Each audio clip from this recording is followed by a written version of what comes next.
Hey everybody, so this is part 2 of our little series with the lot that we've got a contingency on. I'm actually just leaving a closing from a 10-acre property that we had an accepted offer on about a month or so ago, and we had a few contingencies. There should always be contingencies for the most part with vacant land, and so all of the contingencies cleared with this 10-acre parcel. And the closing took place today, and there was a little bit of a different contingency in this one. This particular property, this 10-acre property, had a fence on it that belonged to the neighbor. And it wasn't just the fence came onto this property by a little bit. Out of the 10 acres, there was a whole acre that was taken up by the neighbor's fence.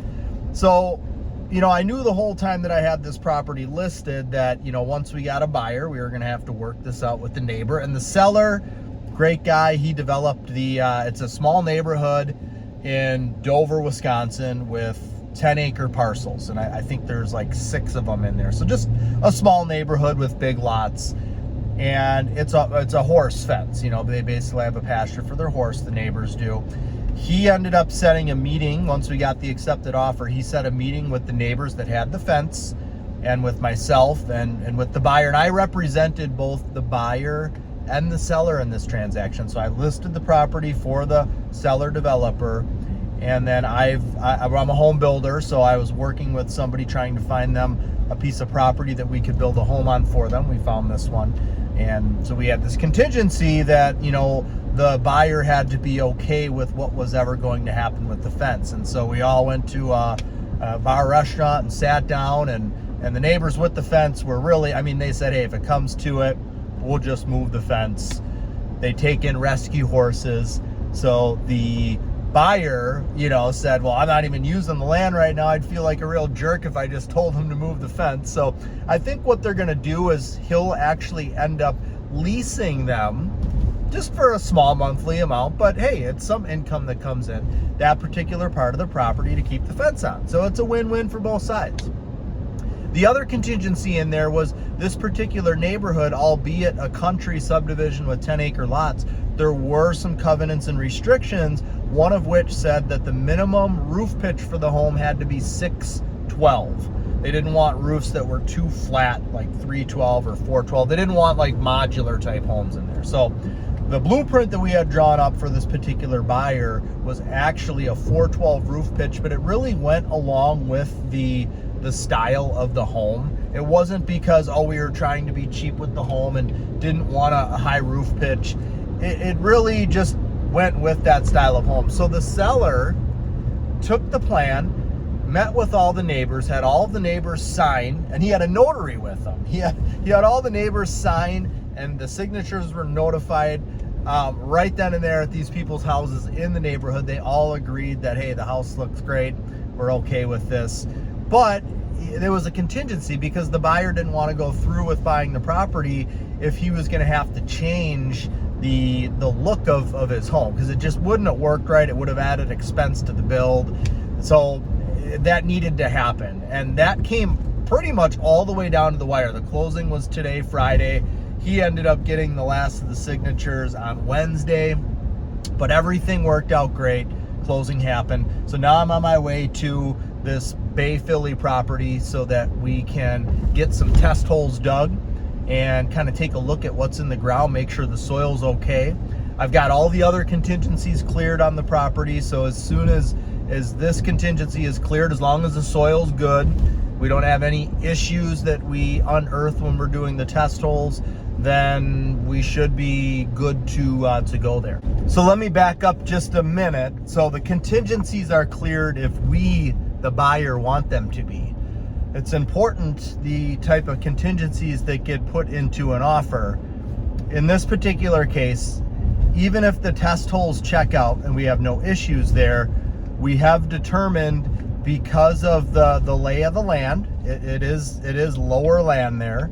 And so even if we don't have soil issues, we have determined, I've talked with Caledonia, I've seen other homes in the area that are being built. The top of the foundation is going to need to be held out of the ground by roughly 3 to 4 feet. from where the current ground level is. So what that means is that if you're going to have an 8-foot basement, you're only going to dig the hole 4 feet deep, and you're going to have the top of the foundation wall 4 feet out of the ground. So you got your 8-foot basement. But where your porch is and where your garage is, the concrete walls that are under the porches in the garage, which are footing walls, those still need to go down 4 feet into the ground to get beneath the frost level. And then if those are going to be also 4 feet above the ground, now you have 8-foot tall porch and garage walls, where typically if you're building on ground where you don't need to hold the foundation out, you just have a 4-foot tall porch and garage wall that goes into the ground.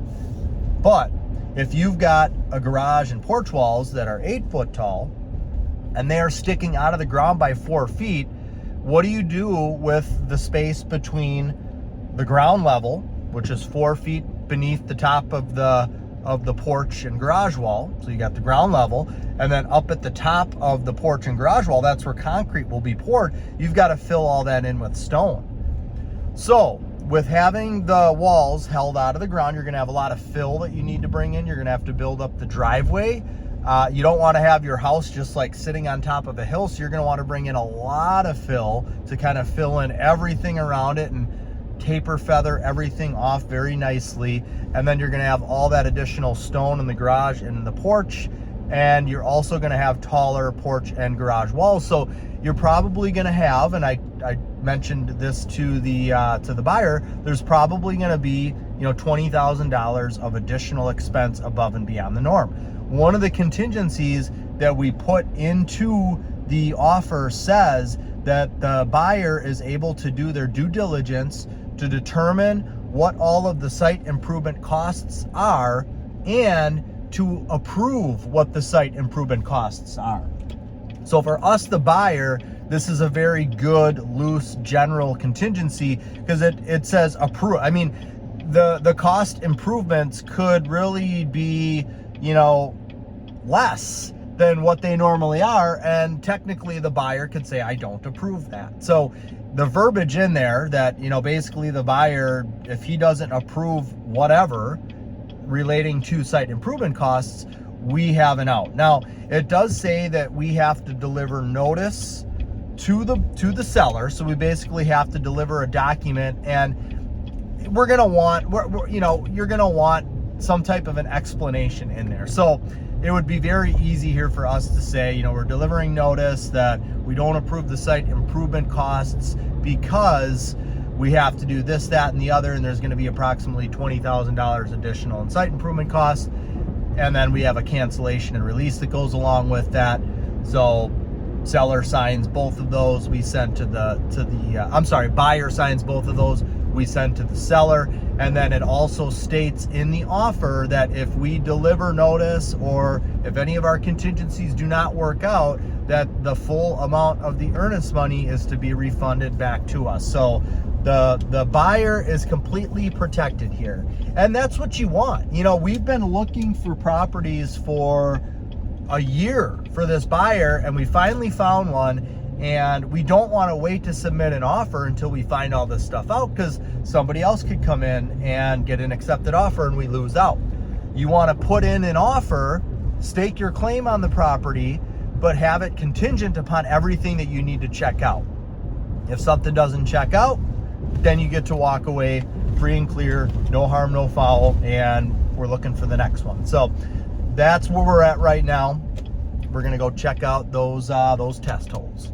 All right, so we're back out here, and Neil dug a test hole a few hours ago. It was dry when he dug it, but now there's about 8 to 10 inches of water down there.